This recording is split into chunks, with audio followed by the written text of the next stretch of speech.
an extremely active pattern of severe weather, some much needed drought relief to the southeast, and cooler temperatures on the eastern side of the country with warmer temperatures on the western side, all coming up this week. As of recording, today is Friday, April 24th, 2026. Welcome back to the forecast with Dylan. Let's start off by talking about the much needed drought relief that's going to be coming into the southeast.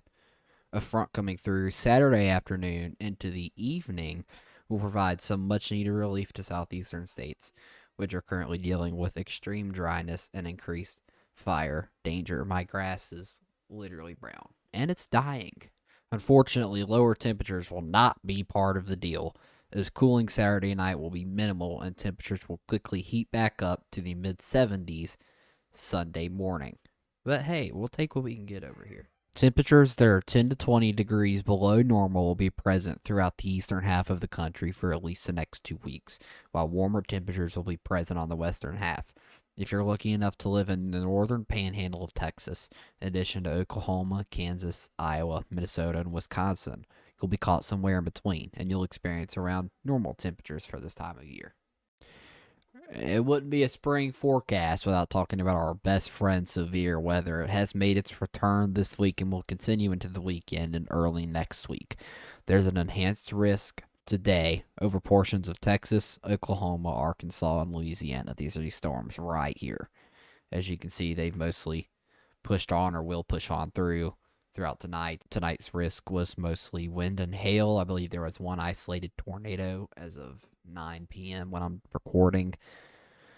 But yeah, that was tonight. These storms will be really out of there and not posing a threat by 1, 2, 3 o'clock Saturday morning. There's an enhanced risk tomorrow over Oklahoma, a small part of Kansas, and a small part of Arkansas. Tomorrow's risk is primarily wind and hail, but a 5% tornado risk plus a significant one risk has been outlined. We can go ahead and take a look at that right here. Well, that wasn't supposed to overlay. There we go. You can see our 5% with a significant one outlined. Okay, now we're going to look back at the regular outlook. Earlier models did show convection and storm initiation starting around 12 p.m., but that seems to have went away now. We'll get some rain showers through 4 o'clock, and then our real initiation will start between 5 and 6. We don't have this long out on the sub-hourly yet, so I can't tell you the exact timing. But as you can see, our little cells here will start to explode in the risk zone, and these guys will create a good wind and hail risk for these areas. There's an enhanced risk for severe weather on Sunday over a majority of Kansas, a portion of Oklahoma, and a portion of Missouri. Sunday is the day we're most concerned about, as it carries the potential for all hazards, including tornadoes, wind, and hail. Storms firing as early as about 12 or 1 p.m. will enter an environment that will become increasingly more unstable for them as we go throughout the night. I want to take a look at our mixed layer cape here. That is convective available potential energy. If we take a look at that and we push it out throughout the next couple hours, 6, 7, 8, 9 o'clock, you'll notice our storm fuel starts down here south of Oklahoma City. And it's going to slowly push up. So now, instead of that, we have storm fuel all in this area. Really strong storm fuel down here, but storms aren't really going to convect.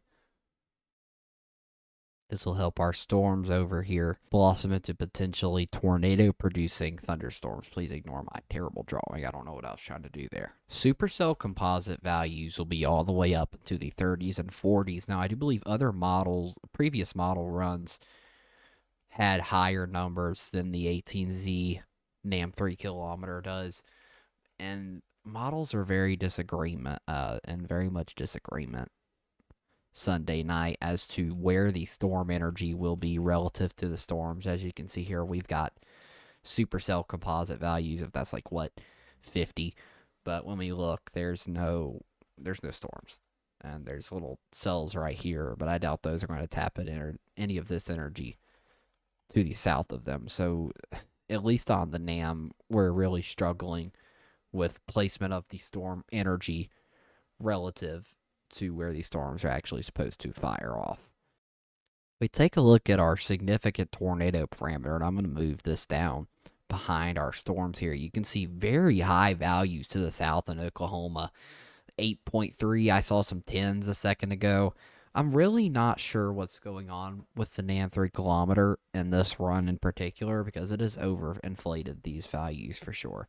And as you can see, storms are not going to tap into any energy where this is because our high significant tornado parameter values are down here. Our thunderstorms are right here. So as you can see, there's no correlation to that. All in all, Sunday on this model in particular is looking very, very wonky. We'll be able to see tomorrow when the HRRR 48 hour comes in what this is actually going to look like, and we'll be able to compare models.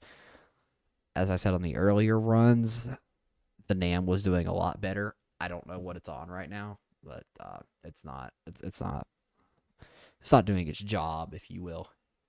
I can't believe I'm talking about snow and it's almost May, but it's worth noting that some western states will receive significant snowfall this weekend, including up to 10 inches total in some areas. I'm sure some of these places have got to be tired of snow by now. I mean, look at that. It's 16 inches. Like, I don't know if that's overinflated because the NAM is overinflating a lot today. But, I mean, if that's real, I mean, come on. You get 16 inches of snow in May. I don't know what the deal is with this. You see, there's snowfall values up here. And then next time, they just kind of, boop, they're gone.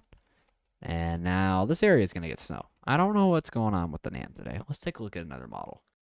All right, we're looking at the GFS now. A little bit lower resolution, but it's not hallucinating as much as the NAM 3 kilometer is. As we can see, if we pull this out all the way to Thursday, but really just the end of Sunday here, as we're talking in the context of this weekend, we are still getting 13 inches of snow over parts of Colorado, 8.3 inches over California. I mean, 8.3 inches of snow in California. When do you ever see that? Wyoming over here getting 12. That's 12 inches of snow. Utah, you're getting 12, 13. Really just a lot of snow for these places. And keep in mind, we are a week away from the beginning of May. That is just insane. Anyways, I think that's all I wanted to yap about today. Excuse my voice. I don't know why I'm talking like this. But as always, stay weather aware, and I'll see you next time. Cut.